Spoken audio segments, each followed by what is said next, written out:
제가 세상에서 제일 싫어하는 거 두 가지가 있어요. 하나는 오이고 하나는 달리기입니다. 달리기를 저는 태어날 때부터 싫어했어요. 그래서 학교에 다닐 때 체력장이라는 거 있잖아요. 100m 너무 싫어했습니다.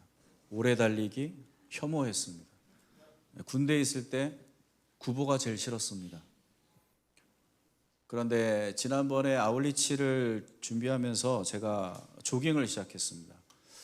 왜 그러냐면 이 체력 갖고는 가서 정말 민폐가 되겠다 하는 그런 걱정스러운 마음에 이 짧은 시간 안에 체력을 좀 보강할 수 있는 방법이 뭘까 찾아보니까 달리기래요. 그래서 달리기를 했습니다. 처음엔 1분 달리는데 죽을 것 같았습니다. 제가 기록을 해놨는데 5분 동안 달리는 그날이 있었어요. 5분 동안 쉬지 않고 달리던 때가 있었어요. 아내랑 같이 자축을 했더라고요. 5분을 달렸다 이러면서 서로 자축을 했더라고요. 제가 선교 가기 전까지 30분을 달렸습니다. 45분을 달렸습니다. 마지막 선교 가기 전날 45분을 호수공원을 한 바퀴를 돌았습니다. 쉬지 않고. 그리고 선교를 갔어요. 그래도 힘들었습니다. 그런데 그것마저 안 했으면 큰일 날 뻔했다 싶은 생각이 들어요. 저는 이런 생각을 했어요. 달리기가 참 그리스도인의 신앙생활하고 참 많이 닮았다. 그리스도인에게 인생에서 만나게 되는 이 시련이 딱 그런 것 같아요. 어떤 사람에게 달리기는 고문이고 고통인 것처럼 어떤 사람에게 시련과 고통은 그냥 시련과 고통입니다. 그런데 또 어떤 사람에게 달리기는 건강해지고 튼튼해질 수 있는 유익한 훈련이 되는 것처럼 어떤 사람에게는 이 고난과 시련이 도리어 그 사람을 더 건강하게, 더 온전하게, 더 아름답게 만드는 과정이 될 수 있다는 거예요. 베드로전서가 우리에게 그 얘기를 하고 있는 겁니다. 어떻게 시련이 우리를 연단하고 완성시키는 도구가 될 수 있을까요? 오늘 13절서부터 새로운 주제가 시작이 되는데 한동안 이 13절서부터 나오는 이야기들을 여러분과 함께 나눌 겁니다. 그런데 오늘 나누는 이야기는 앞으로 우리가 나눌 이야기의 아주 중요한 틀이 됩니다. 그렇기 때문에 이것을 여러분이 염두에 두고 베드로전서를 읽었으면 좋겠습니다. 우리는 어떻게 하면 이 고난과 시련 속에서 더 아름답고 강건한 하나님의 사람이 될 수 있을까요? 우리가 한 가지에 집중하면 그 일이 이루어진다고 오늘 성경은 얘기하고 있습니다. 그게 뭘까요? 그게 뭘까? 13절을 보세요. 13절은 뭐로 시작됩니까? 첫 단어가 그러므로입니다. 여러분, 그러므로라는 말이 나오면 정신을 번쩍 차리고 앞에 무슨 내용이 있었는지를 떠올리셔야 돼요. 앞에 있는 내용을 전제로 하고 그 다음에 이야기가 전개된다는 얘기니까. 앞에 무슨 얘기를 우리가 나눴습니까? 복음에 대한 얘기 하지 않았습니까? 당신이 천사도 흠모할 만한 그런 바로 그 복음을 누리는 사람이라면, 그 사실을 여러분이 알고 있다면 예수 그리스도께서 행하신 그 놀라운 일이 진노의 자식이었던 당신을 하나님의 의로운 자녀로 바꿨다는 사실을 여러분이 정말 믿는다면, 그래서 하늘의 놀라운 유업을, 하나님 나라를 유업으로 상속받을 자가 바로 나라는 사실을 당신이 진심으로 믿고 소망하고 있다면, 그렇다면 이 땅에서 오늘을 살아가면서 겪게 되는 이 시련 중에 당신은 이 한 가지에 집중하셔야 합니다. 그게 뭡니까? 그게 뭘까요? 이게 얼마나 중요하냐면 13절을 보면은 여러분은 어떻게 하라고 되어 있습니까? 13절에 보면 너희는 마음의 허리를 동이고, 이게 얼마나 그 당시 사람들에게는 중요한 의미인지 여러분이 아마 잘 모르실 거예요. 그 당시 사람들은 우리와 의복이 달라요. 우리와 같이 이렇게 상의 하의가 이렇게 구분되어 있는 게 아니라 그 당시 사람들은 이렇게 통짜로 남자든 여자든 원피스를 입었단 말이에요. 그리고 허리띠를 찼어요. 그러니까 격렬한 동작을 할 때는 되게 거추장스러운 걸리적거리는 그런 의복이 아닐 수가 없죠. 뭔가 활동적인 일을 하려고 한다면, 전쟁을 하려고 한다면, 뭔가 뛰어가야 될 상황이라면 어떻게 해야 돼요? 그러면 그 사람은 어떻게 하냐면 이 흘러내린 이 아래에 옷을 다 올려서 허리춤에 다 이렇게 넣었습니다. 허리띠에 꽂아 넣었습니다. 그러면 이제 무슨 일을 하든지 준비가 되어 있는 거예요. 지금 그 상태를 얘기하는 거예요. 마음의 허리를 동이라는 말은 그런 의미예요. 무슨 말이냐면 시련이 올 때 그리스도인들은 이 마음을 산란하게 만드는 것이 많아질 수 있다는 거예요. 정신 못 차리게 만들 쓸데없는 것들이 많이 우리의 마음 가운데 일어날 수 있다는 거예요. 그럴 때 어떻게 해야 된다? 베드로는 말합니다. 마음의 허리를 동여라. 모든 것을 모아야 된다. 딴 생각하지 말아라. 집중해야 된다. 준비하고 있어라. 14절을 보세요. 뭐라고 얘기합니까? 순종하는 자녀로서 여러분은, 같이 시작. 너희가 순종하는 자식처럼 전에 알지 못할 때에 다르던 너희의 사욕을 본받지 말고. 여러분, 시련이 오면 우리 옛사람의 속성이 활성화될 수 있는 환경이 되잖아요. 타협하고 싶고 그냥 편안하게 그냥 육체적인 욕망을 따라서 도피하고 싶고 안주하고 싶고 막 그런 생각이 들잖아요. 그럴 때 어떻게 하라고요? 그런 옛사람의 그 과거의 너의 그 사욕을 본받지 말고 어떻게 하라고요? 15절 같이 시작. 오직 너희를 부르신 것 거룩한 이처럼 너희도 모든 행실에 거룩한 자가 되라. 거룩한 자가 되라. 모든 행실에 거룩한 자가 되라. 이거예요. 모든 행실에 거룩한 자가 되라. 시련이 와요. 고난이 와요. 이 고난과 시련이 당신을 무너뜨릴 수 없을 겁니다. 이 고난과 시련은 도리어 당신을 아름답게 만들 겁니다. 언제? 당신이 거룩한 자로 이 시련과 맞설 때, 이 고난 속에서 거룩함을 추구할 때, 그때 우리는 이 고난을 이겨낼 수 있어요. 이 거룩함이라는 게 오늘 우리의 나눌 주제예요. 이게 얼마나 중요한지를 우리가 생각해 볼 거예요. 이 거룩해야 될, 우리가 거룩해야 될 이유가 16절에 나와요. 같이 읽어볼까요? 시작. 기록되었을 때 내가 거룩하니 너희도 거룩할지. 왜 우리가 거룩해야 돼요? 하나님이 거룩하시기 때문에. 아니, 하나님이 거룩하신 것과 나랑 무슨 상관이에요? 그러니까 하나님과 나랑 관계가 없으면 상관이 없겠지만 우리가 하나님을 믿고 하나님의 백성이지 않습니까? 그렇기 때문에 그분의 거룩함은 나에게 아주 중요합니다. 그리고 내가 거룩해야 될 근원적인 이유가 됩니다.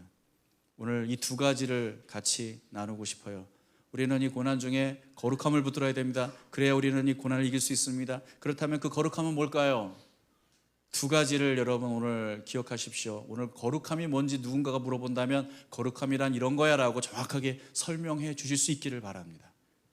두 가지. 첫째, 하나님은 거룩하십니다. 두 번째, 그렇기 때문에 우리도 거룩해야 합니다. 끝. 오늘 우리 설교 끝. 이 두 가지. 이 두 가지만 가슴에 품고 가면 끝난 겁니다. 설명하겠습니다. 첫째, 하나님은 거룩하십니다. 베드로는 지금 구약의 레위기를 인용하고 있는 것 같아요. 내가 거룩하니 너희도 거룩하라.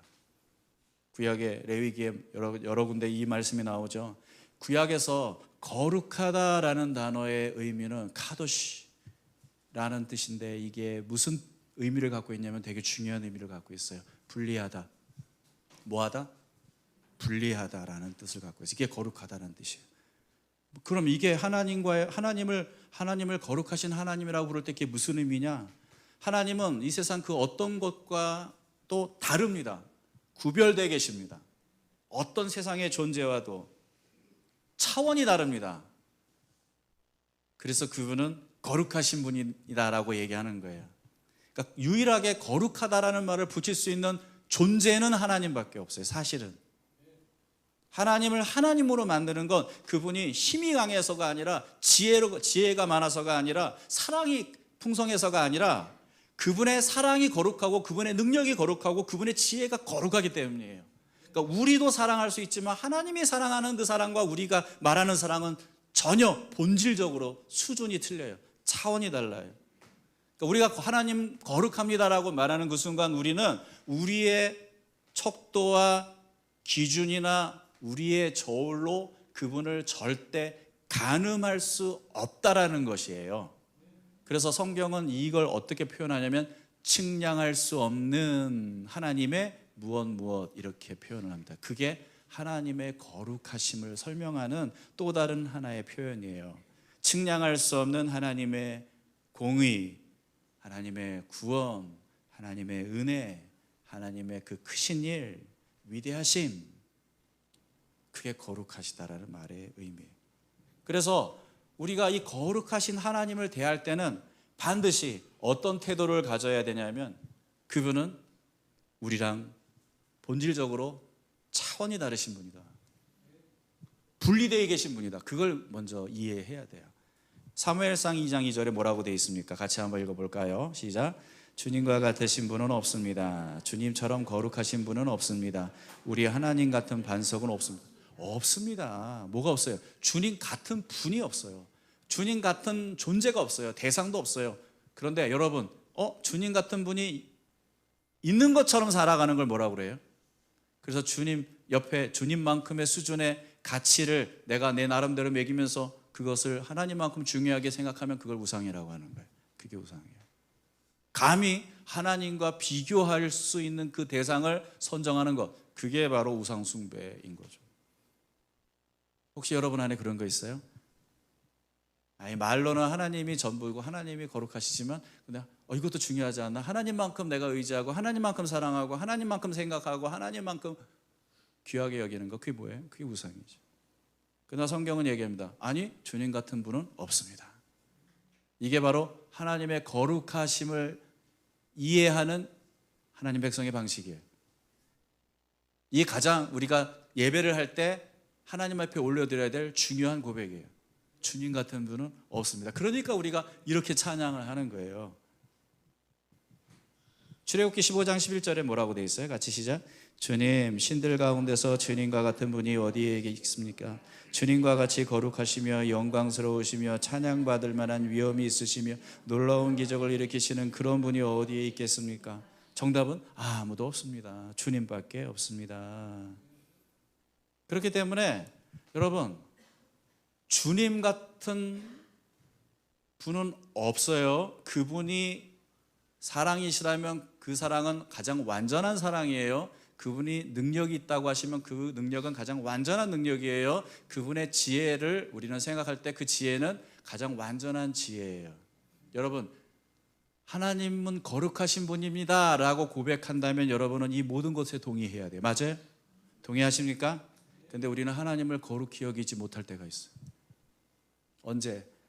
아주 흔하게 하나님의 거룩하심을 우리가 무시할 때, 그에 대해서 무지할 때 생기는 문제가 뭐냐면 걱정이라는 거예요. 걱정. 왜 걱정해요? 왜 염려해요? 하나님이 무한히 높으시고 무한히 강하시고 무한히 지혜가 많으시다면 그 백성인 내가 왜 걱정해야 돼요? 왜일까요? 희한하지 않아요? 이 말이 안 되잖아요. 그렇잖아요? 하나님은 인간하고는 그 수준과 차원이 다르도록 그분의 갖고 계신 그 능력과 지혜와 힘과 사랑이 완전하시단 말이에요. 근데 왜 우린 걱정하죠? 마치 하나님이 제대로 우리의 삶을 케어해 주지 못하실 것처럼 왜 우리 걱정하죠? 왜 그럴까요? 이유가 있어요. 왠지 아세요? 우리의 걱정은 무엇 때문에 생기냐? 내 예상대로 내 기대대로 이루어지지 않기 때문에 생기는 거거든요. 그렇게 되지 않을까 봐, 내가 원하는 대로 안 될까 봐 걱정하는 거예요, 사실은. 그러니까 우린 기도하죠. 하나님을 의지합니다. 그런데 딱 그 수준에서 해요. 내 예상대로 하나님이, 내 기대대로 하나님이 움직이셔야 되는데 그렇게 하지 않으실까 봐 사실 우리가 걱정이 되는 거예요. 그래서 두려워하는 거예요. 그러니까 그 자체로 우리는 하나님이 우리와 같은 수준으로 움직이기를 바라는 겁니다.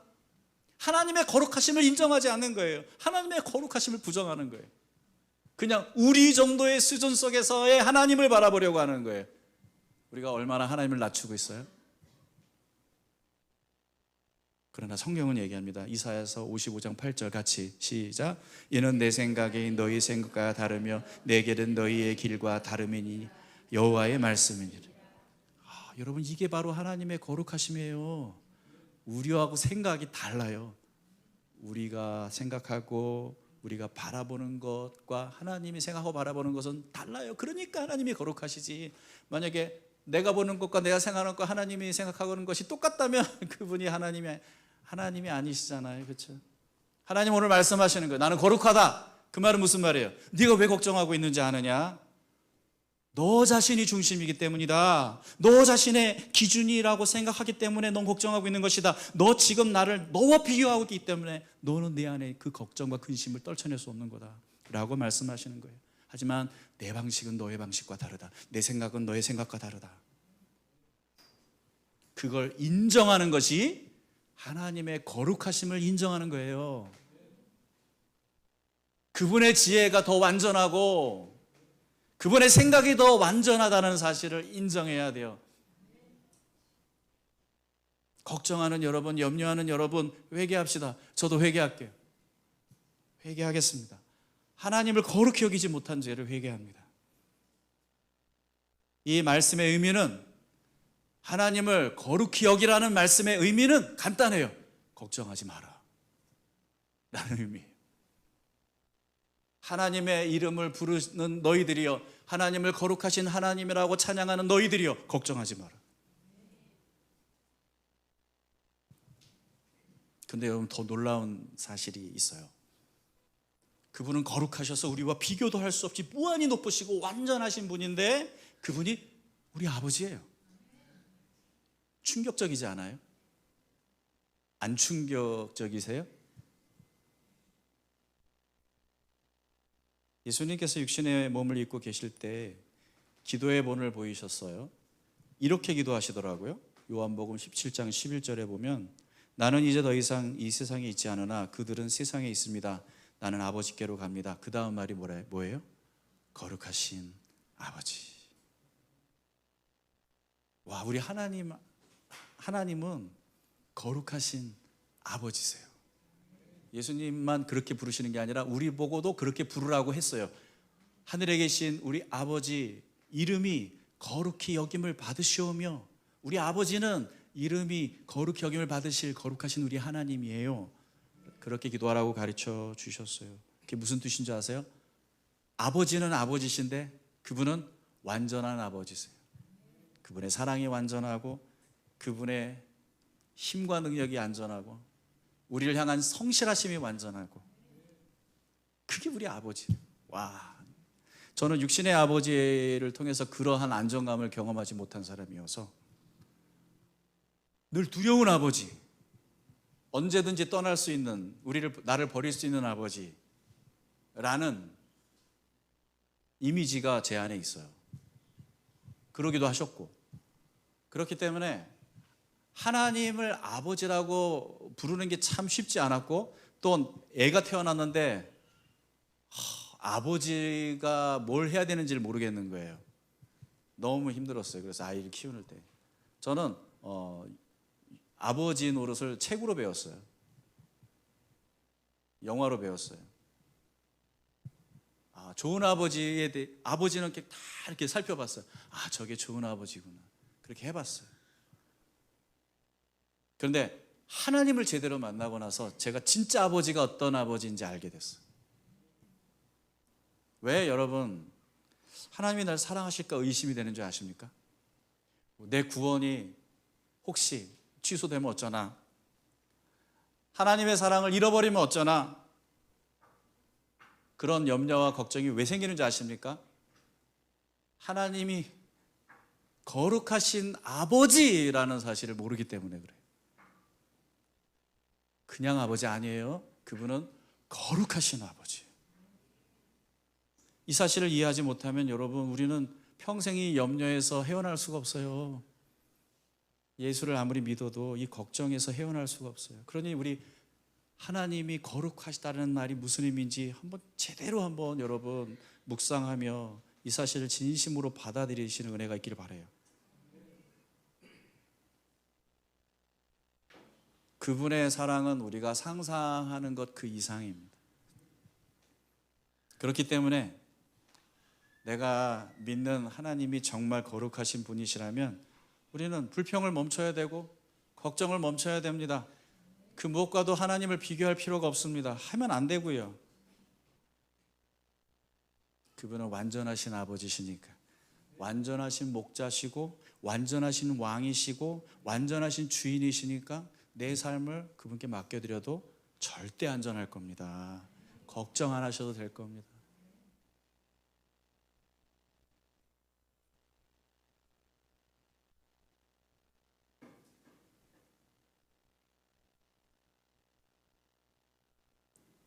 두 번째로 우리가 배워야 되는 고난 중에 이 고난을 너끈히 이길 수 있는 아주 중요한 이유를 여러분 생각해 보면 그게 뭐냐? 하나님이 거룩하시기 때문에 우리도 거룩해야 한다는 사실이에요. 이 사실을 잊지 마십시오. 근데 이게 무슨 뜻일까요? 우리도 하나님처럼 거룩해야 되나요? 그러면 우리도 아주 초월적인 존재, 무한히 높고 완전한 존재가 되어야 된다는 말일까? 그래서 그리스도인이 거룩해야 된다는 말을 여러분 어떻게 이제까지 배우셨는지 모르겠습니다. 그 생각을 하면은 어떤 생각을 하셨는지 잘 모르겠습니다. 오늘 여러분 정확하게 이해를 하셨으면 좋겠어요. 이 단어의 의미는, 기본적인 의미는 변하지 않아요. 분리된다. 거룩하다라는 말은 분리된다는 뜻이에요. 그러나 이걸 하나님이 아닌 다른 피조물에게 적용할 때 그 의미가 조금 달라집니다. 그것은 하나님과의 관계에 있어서 분리된다는 거예요. 하나님과의 관계에 있어서 하나님께 속해 있는 그 무엇이 되었기 때문에 세상과 분리된다라는 의미를 갖는다는 거예요. 그래서 성경에서 하나님 외에 다른 어떤 존재가 거룩해진다, 이런 다양한 표현이 있어요. 11조가 거룩하죠. 제물이 거룩하죠. 성막에 사용되는 기구들이 거룩하죠. 그게 무슨 뜻이냐? 구별되어 하나님께 드려졌으므로 온전히 하나님의 처분에 맡겨진 모든 것, 그것을 거룩하다고 하는 거예요. 온전히 하나님의 처분에 맡겨진 모든 것을 거룩하다, 이렇게 얘기하는 거예요. 그럼 우리가 거룩하다, 우리는 거룩한 삶을 살아야 된다, 우리 삶이 거룩해져야 한다라는 말은 무슨 뜻이냐? 온전히 하나님 것이 된다는 뜻이에요. 여러분 잘 들어보세요. 우리의 삶의 어떤 영역은 하나님의 것입니다 라는 말이 아니에요. 우리가 가진 것 중에 어떤 것은 하나님의 것입니다 라는 말이 아니에요. 우리의 삶 전체가 그분에게 속해 있습니다 라는 뜻이에요. 그게 거룩하다라는 뜻입니다.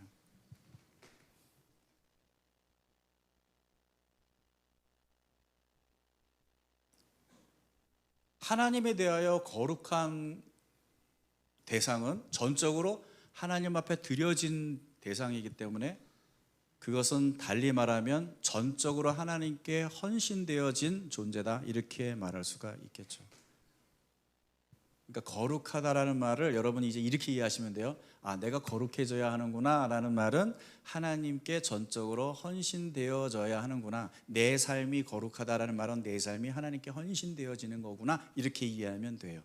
그러면은 전적으로 헌신된다는 말, 거룩해진다는 말을 좀 더 알기 쉽게 설명하기 위해서 제가 여러분에게 한 가지 이야기를 드릴게요. 그거는 구약의 이야기인데 다윗에 관한 것입니다. 사무엘하 23장을 보면 짧은 다윗에 관한 일화가 하나 나오는데, 어떤 내용이냐면 블레셋이 갑자기 이제 침공을 해 들어왔어요. 그래서 너무 경황이 없어서 일단은 다윗이 대피를 하죠. 그래서 유다 광야로 도피하여서 거기에 베이스 캠프를 치고 이 싸움을 어떻게 싸울 것인가를 고민하고 있는 상황입니다. 그러니까 너무 어이가 없죠. 기가 막히죠. 그런데 다윗의 곁에는 용사들이 있었어요. 강하고 아주 숙련된 전사들이 있었단 말이에요. 근데 그 광야에서 지금 고향 땅을 떠나서 지금 광야에서 지금 이 전쟁을 준비하고 있는 다윗이 너무 안타까운 상황에서 이런 이야기를 했던 것 같아요. 뜨거운 태양 아래서 고향 베들레헴을 떠올리면서 깊은 자신도 모를 그 마음의 간절한 염원이 이렇게 입으로 나왔어요. 아, 누가 베들레헴 성문 옆 우물가에서 물을 떠다가 나로 마시게 해줬으면 좋겠다. 무심코 내뱉은 말인데 그걸 그의 충성스러운 부하들이 들었어요. 그것은 명령이 아니었습니다. 나중에 다윗의 한 행동을 보면 알아요. 그거는 니네들이 가서 좀 물 좀 떠봐, 이런 말이 아니었단 말이에요. 그냥 다윗의 말한 그 자신의 어떤 그 안타까운 그 탄식의 고백이었단 말이에요. 그런데 그 무심코 내뱉은 왕의 탄식 소리에 귀를 기울인 세 사람이 있어요. 그 다음에 일어나는 일이 놀라워요. 이 용맹한 부하 세 명이 그의 다윗의 그 탄식 소리를 듣고 조용히 일어납니다. 칼을 찹니다. 물동이를 메고 셋이서 베들레헴을 향해 갑니다. 그들은 베들레헴으로 가는 그 길 가운데 어떻게 했겠어요? 적들이 이미 장악하고 있는 그 땅을 들어간다는 것은 전쟁을 의미하는 거예요. 가는 길에 적들과 싸웠겠죠. 수많은 블레셋 군인들과 싸웠을 겁니다. 우물은 또 성 안에 있어요. 베들레헴 성 안에 있어요. 그러면 성문으로 들어가기 위해 싸웠을 겁니다. 한 명이 물동이에 물을 채우는 동안 두 명은 또 다른 적들과 싸웠어야 했을 것입니다. 그 성 밖을 빠져나가기 위해서 싸워야 했을 것입니다. 종일토록 싸우고 지치고 목이 말랐지만 그들은 왕에게 드릴 물을 들고 사막을 지나 광야로 들어갔습니다. 그리고는 다윗 앞에 나아가서 왕이시여, 당신이 원하던 베들레헴 성의 우물의 물이 여기 있습니다. 다윗이 얼마나 놀랐는지 몰라요. 성경은 이렇게 얘기합니다. 사무엘하 23장 16절이에요. 한번 같이 읽어볼까요? 그러자 그 세 용사가 블레셋 진을 뚫고 나가 베들레헴의 성문 곁에 있는 우물물 길을 가지고 다윗에게 바쳤다. 그러나 다윗은 그 물을 마시지 않고 길어 온 물을 주님께 부어드리고 나서 이렇게 말씀드렸다. 주님, 이 물을 제가 어찌 감히 마시겠습니까? 이것은 목숨을 걸고 다녀온 세 용사의 피가 아닙니까? 그러면서 그는 물을 마시지 않았다. 이 세 용사가 바로 이런 일을 하였다. 이 이야기에서 우리가 놀라운 온전한 헌신에 대해서 배울 수 있는 것이 있습니다. 여러분, 온전한 헌신이란 하나님의 마음을 듣는 것입니다. 여기 보세요. 누군가에게 전적으로 헌신하고 누군가를 전적으로 사랑하고 그에게 전적으로 드려진 사람이라면 명령에 의해서만 움직이지 않습니다. 내가 섬기는 분이 무엇을 원하는지 온통 관심을 기울이고 있어요. 그가 행동하기 위해 필요한 것은 명령만이 아니에요. 그냥 왕의 한숨소리만이라도 충분합니다. 왕이 무엇을 원하는지 그 눈빛만 봐도 그들은 움직일 준비가 되어 있습니다. 순종한 대가가 뭘까? 내가 이 일을 하고 내가 만약에 이 일을 성공적으로 마치면 어떤 상급을 주실까? 그런 것도 중요하지 않습니다. 왕의 소원이 곧 나의 명령, 내게 주어지는 명령이요, 내가 행동해야 될 이유다. 여러분, 바로 이게 전적인 헌신을 드리고 있는 사람들의 모습이에요. 누군가에게 전적으로 헌신되면 그 사람의 기쁨이 내 기쁨이 돼요. 그 사람의 슬픔이 내 슬픔이 돼요. 당신이 무엇을 기뻐하는지가 나에게 너무 중요해진다는 거예요. 그것이 전적인 헌신 아닙니까? 규범을 지키는 것 그 이상을 의미하지 않습니까? 명령이 떨어져야만 움직이는 게 아니라 내가 섬기는 왕이 바라보는 그 시선을 향해 나도 같이 바라보며 나가려고 하는 그 마음을 갖고 있는 사람들, 왕의 마음을 읽고 그분의 시선을 살피는 사람들, 왕을 기쁘게 해드리기 위해 그 간절한 염원을 갖고 기꺼이 희생하고 헌신할 줄 아는 사람들, 여러분, 이게 바로 우리가 하나님 앞에서 거룩한 삶을 산다는 말의 의미일 것입니다. 어떤 분이 이런 질문을 마음에 품고 있다면 한번 생각해 보세요. 11조를 꼭 드려야 되나? 기도에 꼭 참여해야 되나? 훈련을 받아야 되나? 봉사를 해야 되나? 해외까지 나가서 선교를 해야 되나?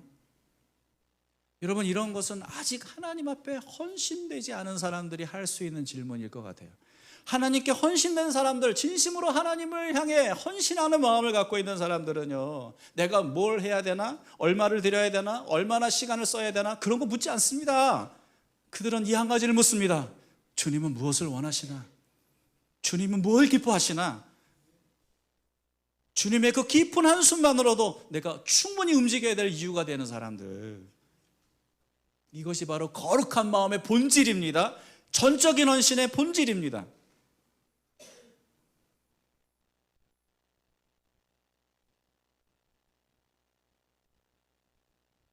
다윗은 그 물을 마시지 않았어요. 이러한 생명의 헌신을 받을 자격이 자기는 없다고 그랬어요. 생각했어요. 그리고는 그 물을 하나님께 부어드렸어요. 하나님 제단에 부어드렸어요. 무슨 말이에요? 이러한 헌신을 받을 분은 오직 하나님 한 분뿐이시다. 여러분, 이 헌신을 다른 대상에게 돌리지 마십시오. 이 수고와 이 희생과 이 헌신을 받으실 유일한 분은 우리 주 예수 그리스도뿐이신 줄 믿습니다. 우리의 참된 왕,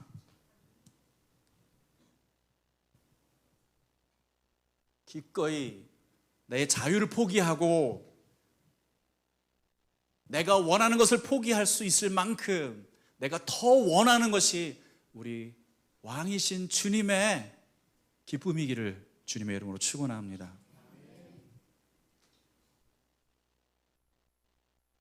우리가 어떻게 이렇게 거룩한 삶을 살 수 있게 되는지 아세요? 그 이유도 이 이야기 속에 우리가 엿볼 수 있는 부분이 있어요. 여러분, 예수님은 우리의 헌신을 받기에 합당하신 거룩하신 왕이시지만 동시에 그분이 자신의 생명을 아버지께 드려 아버지가 그렇게 원하시는 수많은 영혼들을 아버지께로 돌려드린 위대한 용사셨다는 사실을 여러분은 기억하셔야 합니다. 그분은 하나님의 바람을 이루기 위해 죄와 사망의 권세와 맞서 싸우셨어요. 적진을 돌파하셨어요. 그분은 위대한 전사이십니다. 십자가에서 자신의 생명을 걸고 죄와 싸우신 분이십니다. 그래서 아까 우리가 요한복음 17장 11절에서 하나님을 향해 거룩하신 아버지라고 기도했던 예수님은 19절에서 이렇게 말씀하세요. 또 그들을 위하여 내가 나를 거룩하게 하오니, 내가 나를 거룩하게 하오니. 이 무슨 말이에요? 무슨 뜻이에요? 하나님 아버지, 당신은 거룩하신 하나님이십니다. 저는 아버지를 위하여 나 자신을 거룩하게 할 것입니다. 당신의 슬픔과 한숨을 듣고 잠잠하지 않을 것입니다. 기꺼이 인간으로 이 땅에 와서 죽음과 맞서 싸워 나를 희생해서라도 우리가 사랑하는 이 많은 사람들을 당신께 돌려드리겠습니다. 나의 삶을 거룩하게 만들겠습니다.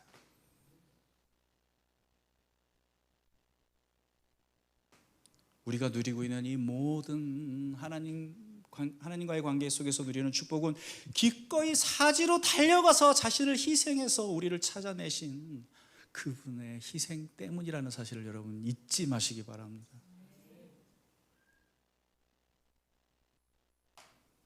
그분은 위대한 용사셨습니다. 그런데 아까 우리가 읽은 19절의 하반절을 여러분 보셔야 돼요. 또 그들을 위하여 내가 나를 거룩하게 하오니 이는 그들도 진리로 거룩함을 얻게 하려 함이니라. 당신도, 우리도, 하나님은, 예수님은 우리도 예수님과 같은 강한 용사가 되기를 바라시는 거예요. 거룩한 삶을 살기를 바라시는 거예요. 하나님께 온전히 속해서 그분의 기쁨을 위해 살기를 바라시는 거예요. 여러분, 하나님 앞에 거룩한 삶을 추구하고 계십니까? 그분의 한숨 소리가 들리십니까? 그분의 신음소리가 들리십니까? 그분이 무엇을 원하시는지 관심을 갖고 계십니까? 그분을 위해 내가 할 수 있는 일이 무엇인지 찾고 계십니까? 다윗의 용사들을 보세요. 그들이 전적으로 다윗에게 속해 있는, 다윗에게 헌신된 사람이라는 사실을 우리는 절대 의심할 수 없어요. 그렇다면 내가 하나님께 헌신된 사람인 것을 분명히 알 수 있는 그 증거는 어디에 있습니까? 당신은 하나님을 위해 무엇을 희생하고 있습니까? 하나님의 기쁨을 위해 무엇을 하고 계십니까? 하나님은 우리를 용사로 부르셨습니다. 우리 예수님이 강한 용사이시며 그 강하신 용사께서 우리를 용사로 부르셨습니다. 거룩한 용사. 자신의 욕망을 위해 사는 것을 포기하고 하나님의 영광을 위해 살기를 결단하는 강한 용사.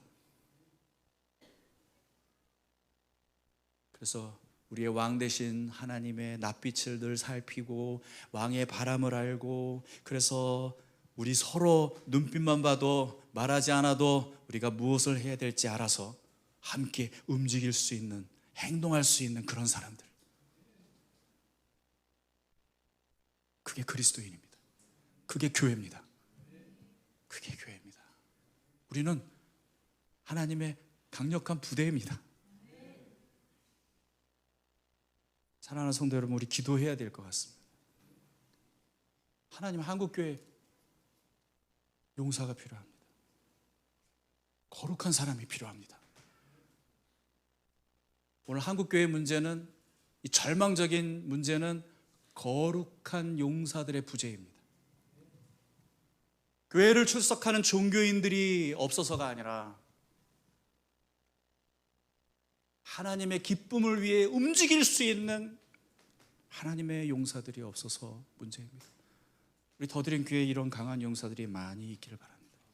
저와 여러분이 바로 그 사람 되기를 바랍니다. 옆 사람에게 눈을 부릅뜨고 이렇게 얘기해 주세요. 당신은 강한 용사입니다. 당신은 강한 용사입니다.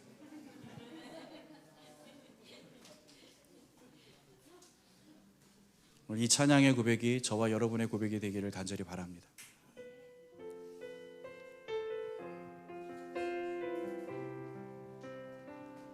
아버지, 당신의 마음이 있는 곳에 나의 마음이 있기를 원해요.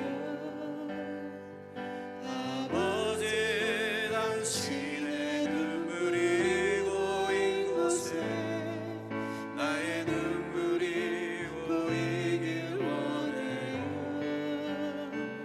아버지, 당신이 바라보는 영혼에게 나의 두 눈이 향하길 원해요.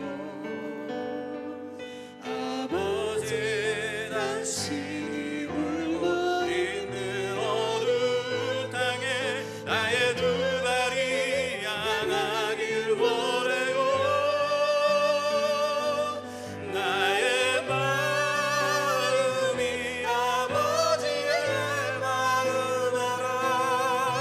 내 모든 뜻 아버지의 뜻이 될 수 있기를 나의 온몸이 아버지의 마음 알아. 내 모든 삶 당신의 삶 되기를. 아버지, 당신의 마음이 있는 곳에 나의 마음이 있기를 원해요. 아버지, 당신의 눈물이 고인 곳에 나의 눈물이 고이길 원해요. 아버지, 당신이 바라보는 영혼에게 나의 두 눈이 향하길 원해요. 아버지, 당신이 울고 있는 어두운 땅에 나의 두 발이 향하길 원해요.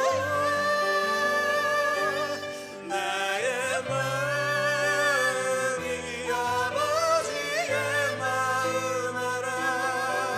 내 모든 뜻 아버지의 뜻이 될 수 있기를 나의 온몸이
삶,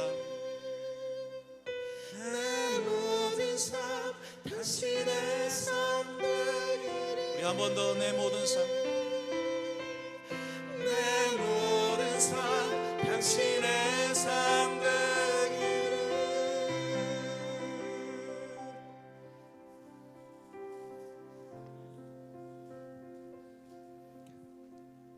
오늘 하나님께서 우리를 향해 말씀하십니다.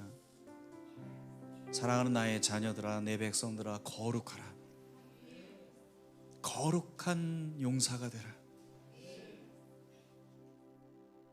오늘 하나님 앞에 우리 같이 그렇게 기도했으면 좋겠습니다. 주님, 제가 하나님의 강한 용사가 되기 원합니다. 하나님, 더드림 교회 강한 하나님의 용사들이 많이 일어서기를 원합니다. 하나님, 우리에게 그런 은혜를 주시옵소서. 용사로 살게 해주시옵소서. 거룩한 사람으로 살게 해주시옵소서. 같이 기도하며 나가겠습니다.